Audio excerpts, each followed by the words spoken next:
Aku haus akan kasih-Mu.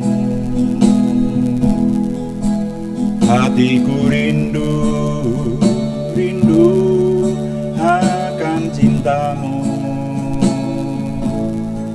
Siramilah taman hatiku yang kering ini, agar cinta-Mu bersemi di hatiku. Oh Yesus, kekasihku, hanya Engkau. Nama-Mu kan kuukir di hatiku. Seumur hidupku hanya bagi-Mu, Yesus. Bukan setia selamanya. Jiwaku haus akan kasih-Mu. Hatiku rindu akan cinta-Mu. Siramilah taman hatiku yang kering ini, agar cinta-Mu bersemi di hatiku. Oh Yesus, kekasihku, hanya Engkau. Nama-Mu kan kuukir di hatiku. Seumur hidupku hanya bagi-Mu, Yesus. Bukan setia selamanya. Bukan setia selamanya.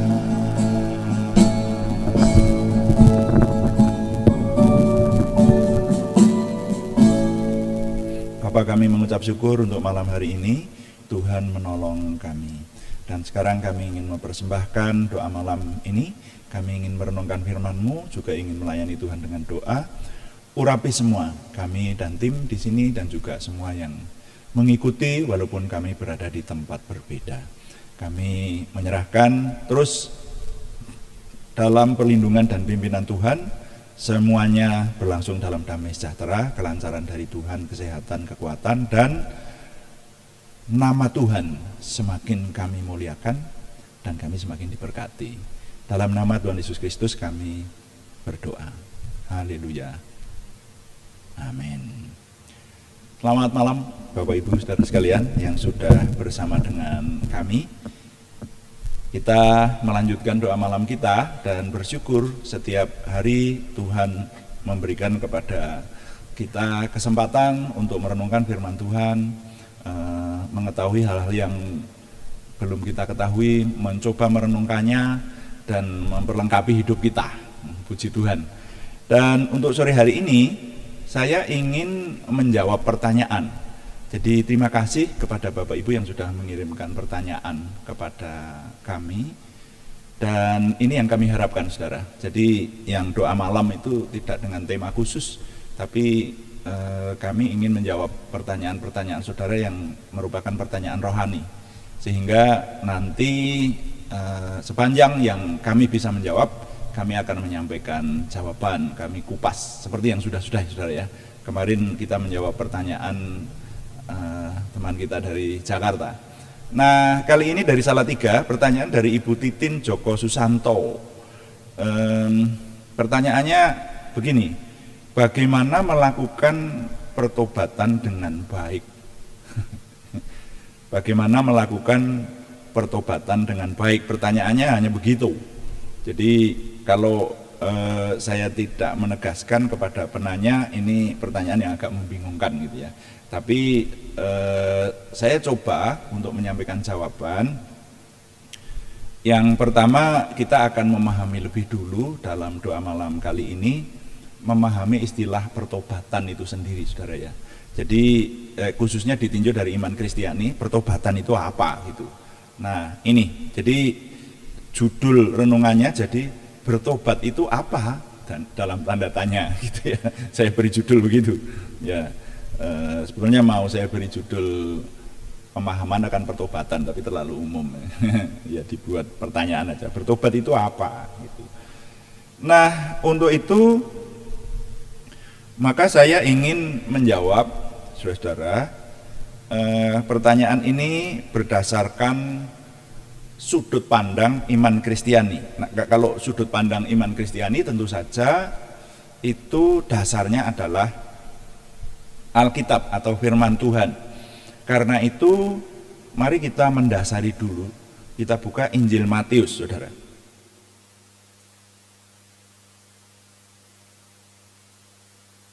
Injil Matius pasal yang ketiga ayat 2.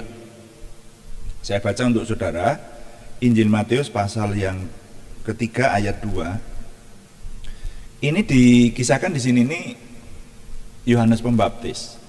Yohanes Pembaptis yang dikisahkan di dalam kitab Injil itu kelahirannya mendahului bayi Yesus. Nah, kehadiran Yohanes Pembaptis itu menjadi pendahulu.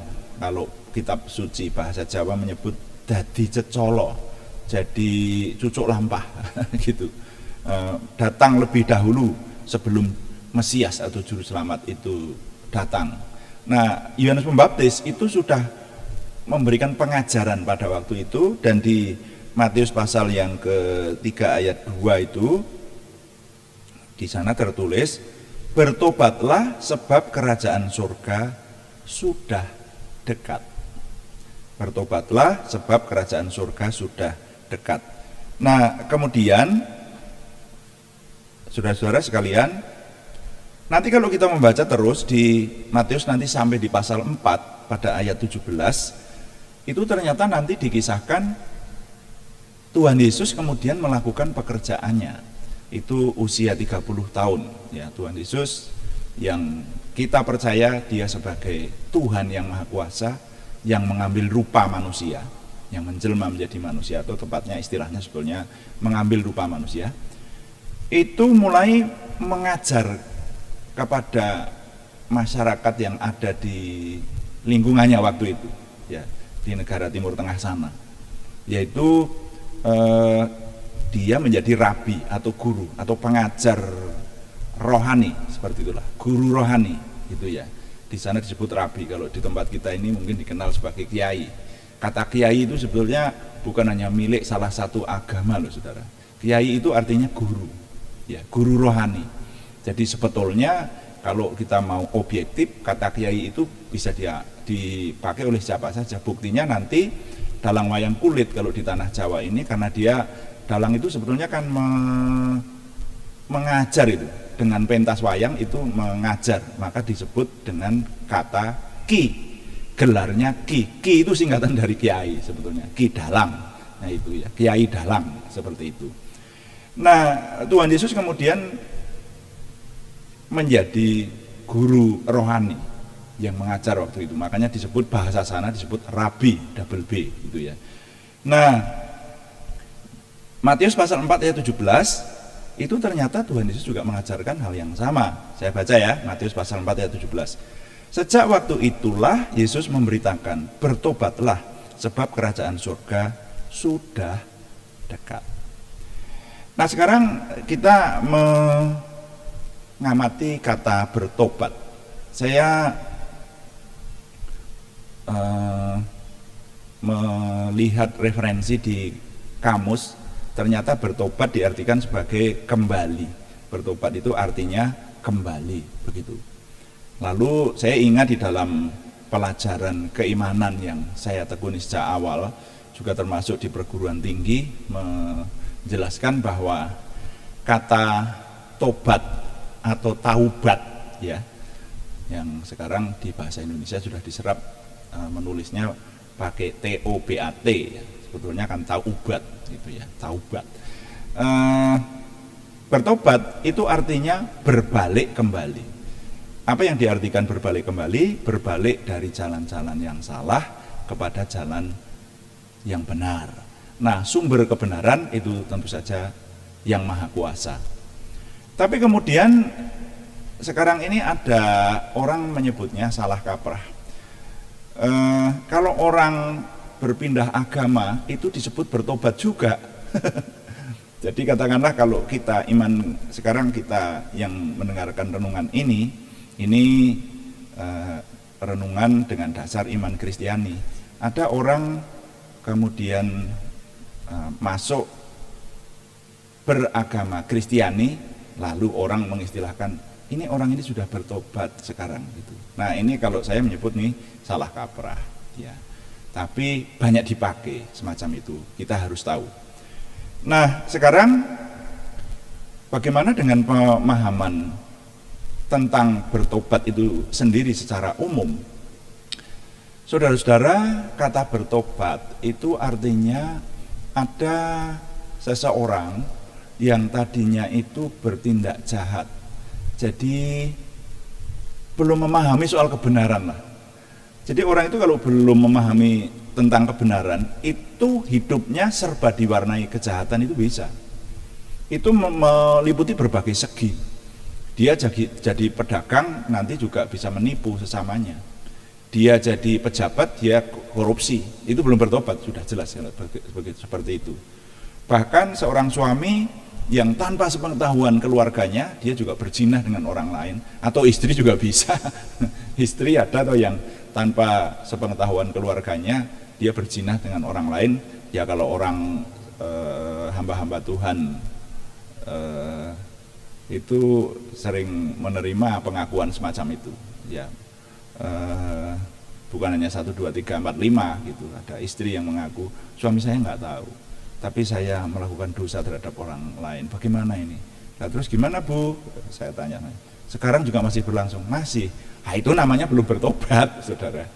Kalau sudah bertobat, yang semacam itu saya biasanya menganjurkan, ya mari mengadakan pengakuan. Satu kepada Tuhan, tapi yang kedua juga harus pengakuan kepada suami yang dikhianati. Atau kalau suami yang jatuh dosa dalam perzinahan atau perselingkuhan, ya harus mengakui sama istrinya.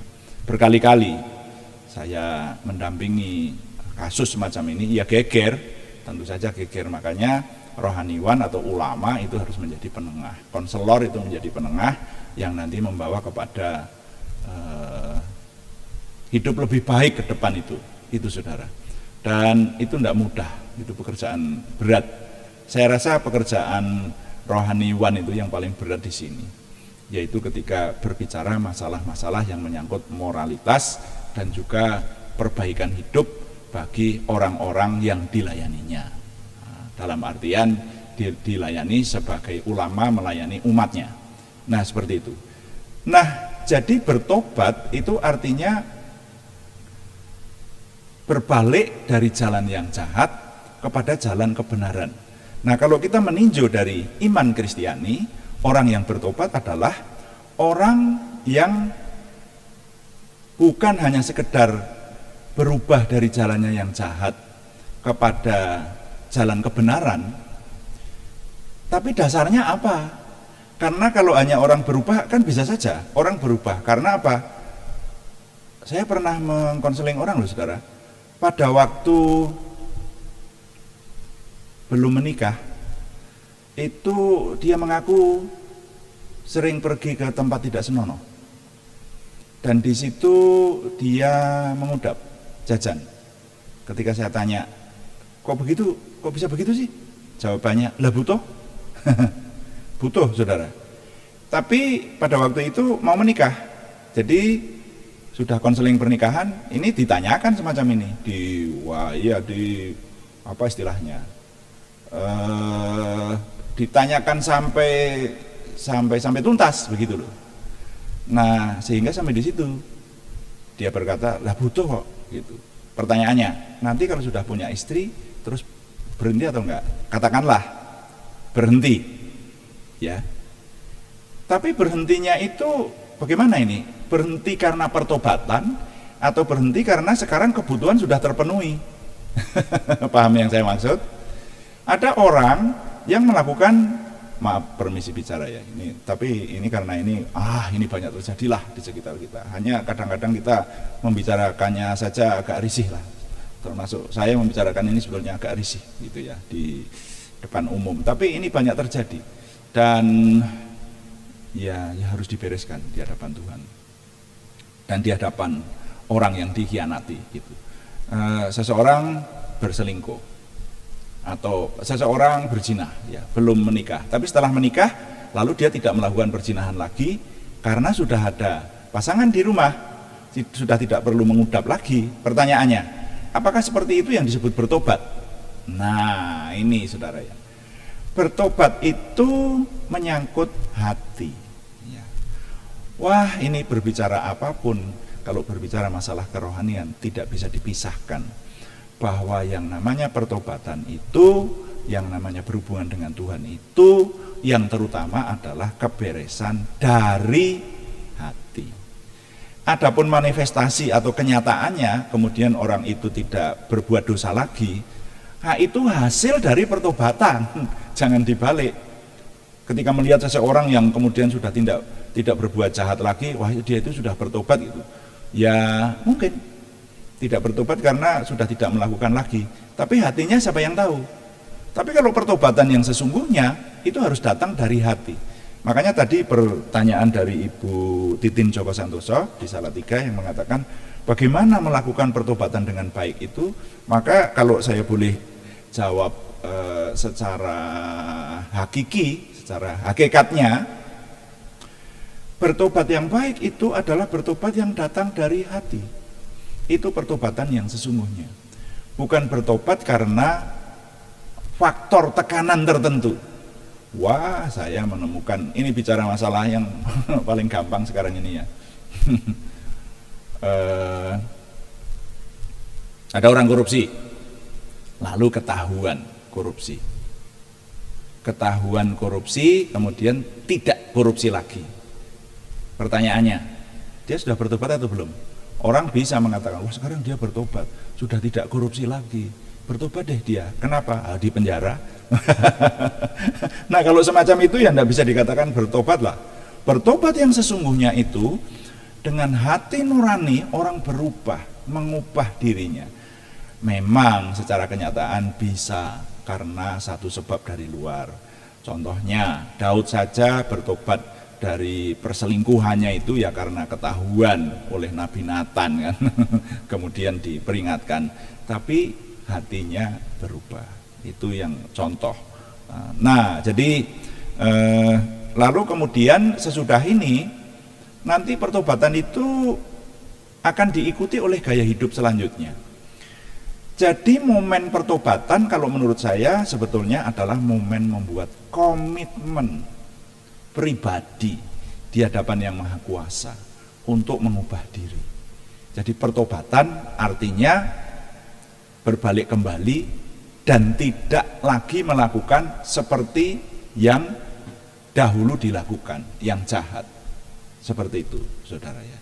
Nah makanya kalau ditanyakan bertobat yang baik itu yang bagaimana ya? Ini kalau kita tidak memahami sampai pada tahap ini kita bisa bingung menjawabnya. Ya bertobatlah. Memang ada bertobat baik, ada bertobat tidak baik. Nah, saudara nanti pada jawaban berikutnya, besok di doa malam berikutnya, saya akan menambahkan, akan mengupas lagi tentang pertanyaan dari Ibu Titin Djoko Santoso ini. Jadi bertobat yang baik itu yang bagaimana? Nah ini ternyata pertanyaan ini ada latar belakangnya saudara ya. Jadi kalau kita yang ditanya itu kita bisa tadi bingung tadi, ini pertanyaannya maksudnya gimana toh? Nah ternyata nanti ada penjelasan lanjut, tapi di awal ini saya ingin mengatakan kepada saudara-saudara, kepada kita sekalian, bertobat itu sebetulnya apa? Itu kita pahami dulu. Lalu sekarang sudah kita pahami, bertobat itu komitmen Pertobatan adalah komitmen dari jalan yang salah kepada jalan yang benar, dari jalan yang menuju ke arah ketidaktaatan, dosa dan kejahatan, berbalik kepada kekudusan dan kebenaran Tuhan. Nah, komitmen pribadi itu yang kemudian dilaksanakan di dalam tindakan sehari-hari dalam kehidupan, itulah pertobatan. Nah, jadi pertobatan yang baik, kalau mungkin secara kasarannya kalau ditanyakan di situ itu jawabannya pertanyaannya, pertobatan yang baik itu yang bagaimana? Bagaimana melakukan pertobatan yang baik itu? Jawaban saya, pertobatan yang baik itu yang benar-benar berasal dari hati yang berubah, yang diikuti dengan tindakan di dalam hidupnya secara konsekuen, tidak munafik. Ya, kalau munafik ya belum bertobat. Di dalamnya sebetulnya masih jahat, tapi pura-pura berbuat baik. Pada waktunya nanti berbuat jahat, entah diketahui orang atau tidak, masih jahat lagi. Itu belum bertobat namanya. Seperti itu. Jadi pertobatan yang baik adalah pertobatan yang datang dari hati dan memanifestasi dalam tindakan pada seluruh kehidupan. Jadi bagaimana saudara-saudara nilai yang kita serap, kecuali yang sudah saya sampaikan ini tadi tentang pertobatan yang baik, saya ingin mengajak saudara melihat firman Tuhan di Ibrani pasal 12 ayat 14. Nah, ini sebagai sebuah nilai yang harus kita pegang, termasuk kepada penanya Ibu Titin Joko Santoso. Di sana dikatakan yang bagian B berkata, kejarlah kekudusan, sebab tanpa kekudusan tidak seorang pun akan melihat Tuhan. Nah, itu yang harus menjadi pegangan kita, saudara-saudara sekalian. Berbicara masalah pertobatan diikuti dengan pertumbuhan tentu saja. Nah, ini yang akan kita bicarakan lebih rinci di bagian berikutnya. Karena kita dibatasi waktu, jadi untuk awal ini hanya memahami masalah pertobatan, tapi berikutnya kejarlah kekudusan, sebab tanpa kekudusan, kata firman Tuhan, tidak seorang pun akan melihat Tuhan. Tuhan dipuji. Amin. Nah, mari sekarang kita melayani Tuhan dengan doa, saudara-saudara sekalian. Kita akan berdoa syafaat, melayani Tuhan dengan doa, termasuk mendoakan saudara nama-nama yang masih harus kita doakan dalam minggu ini. Dan saya mengingatkan ini hari Sabtu. Selamat beribadah untuk besok di tempat masing-masing, dan Senin sampai dengan Sabtu ke depan kita akan melanjutkan baik doa pagi maupun doa malam. Dan saudara yang menghendaki nama-namanya masih harus disebutkan dalam doa kita, tolong besok memberitahu kepada kami sebelum hari Senin ya. Ini Sabtu, Minggu masih ada, tolong memberitahukan kepada kami melalui jaringan yang ada bahwa Anda masih membutuhkan doa kami. Kalau yang tidak menghubungi kami, namanya sudah tidak kami sebut lagi ya, supaya doa kita efektif seperti itu. Jadi singkatnya saya hanya akan mendoakan, kami akan mendoakan orang-orang yang memang masih harus didoakan.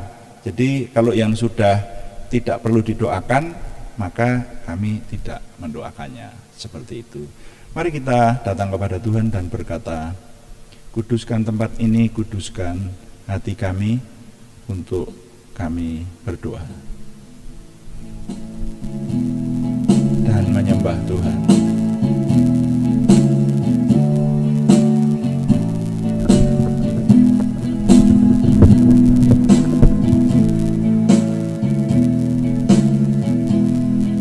Kuduskan tempat ini untuk kami berdoa.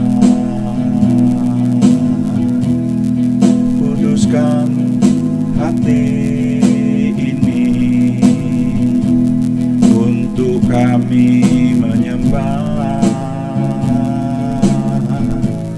Biar segala perkara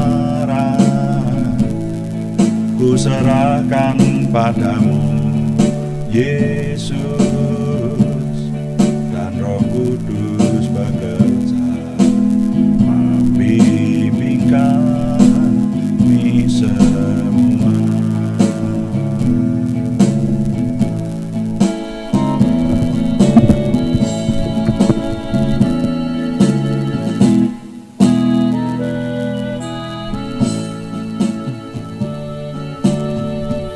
Bapa, kami mengucap syukur malam hari ini Tuhan memberkati kami, dan kami tidak henti-hentinya mengucap syukur untuk semua berkat limpah rahmat Tuhan. Terima kasih malam hari ini kami merenungkan firman-Mu, memahami tentang pertobatan. Tuhan, anak-Mu ini dalam menjelaskan firman Tuhan terbatas, dibatasi oleh waktu, dibatasi oleh kemampuan juga, sehingga masih banyak yang harus kami ketahui tentang perubahan jalan hidup dari jahat menjadi baik, dari tidak benar kepada kebenaran dan kekudusan Tuhan.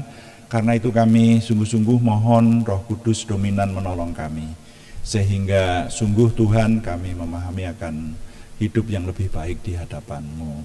Terima kasih.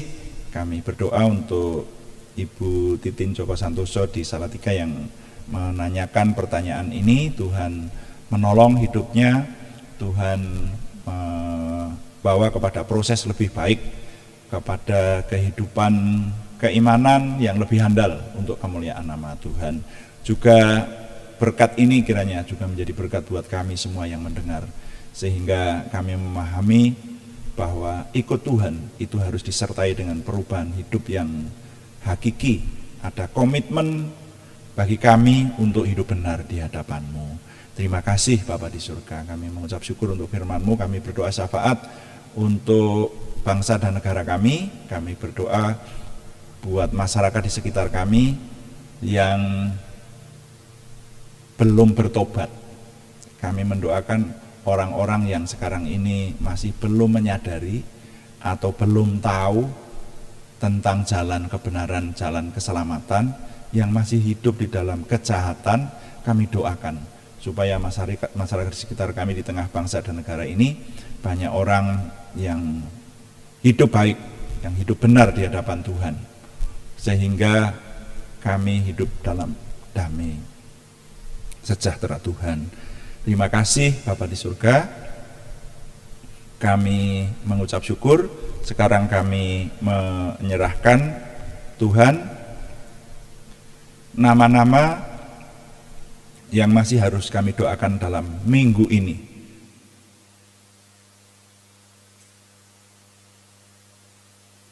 Kami berseru dalam nama Tuhan Yesus Kristus, Yeshua HaMasiah Tuhan kami itu.